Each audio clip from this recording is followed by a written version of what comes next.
অসুবিধা তারা করছে।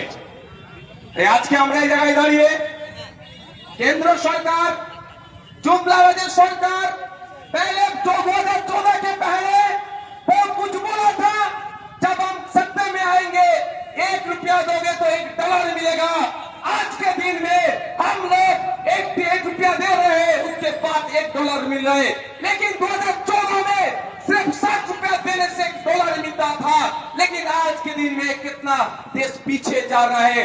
लेकिन उसका कुछ वर्षन यूनिवर्सिटी का कुछ स्टूडेंट्स है, वो लोग ऐसे करके मार्केट में हवा बना के रखे हैं, मोदी जी है तो कुछ अच्छा हो रहा है।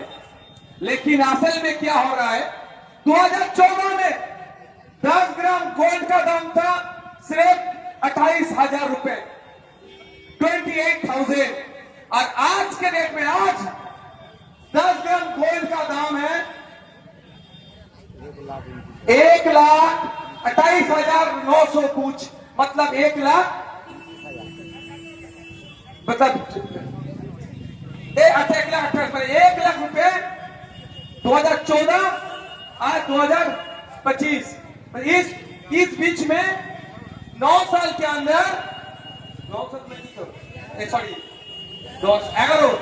11 বছরের মধ্যে 11 বছরের মধ্যে মোদী সরকার যে কেন্দ্রীয় সরকার চালাচ্ছে 1 লক্ষ টাকা 10 গ্রাম সোনার উপরে তারা বেরিয়ে দিয়েছে। এতে ক্ষতিগ্রস্ত কারা হচ্ছে? শুভেন্দু বাবু চিৎকার করছেন, দিলীপ ঘোষ চিৎকার করছেন, বিজেপি নেতারা চিৎকার করে বলছে মোদী ক্ষমতায় এসে মুসলমানদের জব্দ করেছে। কিন্তু বলুন আজকের দিনে এই মার্কেটে আমি আস্তে আস্তে দেখছিলাম, এই মার্কেটটা একটা মিনি ইন্ডিয়া। এখানে বিভিন্ন ধর্মের, বিভিন্ন জাতের, বিভিন্ন বর্ণের, বিভিন্ন জনগোষ্ঠীর মানুষ বসবাস করে।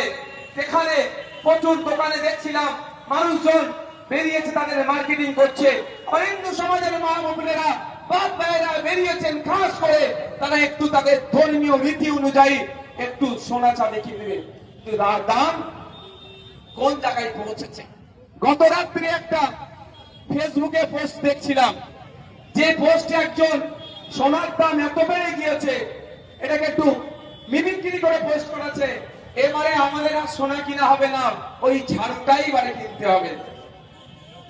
কোথায় পৌঁছাচ্ছে এ নিয়ে কেউ চর্চা করে না। আর আমাদের রাজ্যের যিনি মুখ্যমন্ত্রী আছেন, রাজ্যের যারা মন্ত্রী আছেন, সরকারের যারা বিধায়ক আছেন, এই আজকের এই গুরুত্বপূর্ণ দিনটাতে যে কেন এত সোনার দাম বাড়ছে, কেন কন্ট্রোল করতে পারছে না দেশের সরকার, এই নিয়ে তারা কোনো টুইট করেনি। হ্যাঁ, ধর্মীয় উৎসব উদযাপনকে শুভেচ্ছা জানাচ্ছে, কিন্তু কিভাবে তারা কত কষ্টের মধ্যে দিয়ে ধর্মীয় উৎসব উদযাপন করছে তা নিয়ে কোনো সমালোচনা নাই। এখানেই ডিফারেন্স টিএমসির সাথে আইএসএফ এর, এখানেই পার্থক্য যে আইএসএফ কিসের মূল্যবোধের রাজনীতি করছে, ধর্মকে সামনে রেখে, ধর্মকে সামনে এগিয়ে দিয়ে এই রাজনীতি করে না আইএসএফ। আইএসএফ মনে করেন প্রত্যেকটা যে ধর্ম আছে, অন্যের মানুষ, বর্ণের মানুষ, জাতের মানুষ, সে তার নাগরিক অধিকার নিয়ে বেঁচে থাকুক, তার নাগরিক অধিকারের উপর যখন কেউ হস্তক্ষেপ করবে তার বিরুদ্ধে দাঁড়াবে। তাই আজকে এই মঞ্চ থেকে মোদী সরকারের ব্যর্থতাকে আমরা তুমুল সমালোচনা আমরা করছি, এবং সাথে সাথে আগামী দিনে যাতে এই সোনার দামকে কন্ট্রোল করা যায় তার ব্যবস্থা করুন কেন্দ্রের জুমলাবাজি সরকার, আমরা এই স্টেজ থেকে বলবো। বন্ধুগণ, শুনছিলাম যে এই প্রোগ্রাম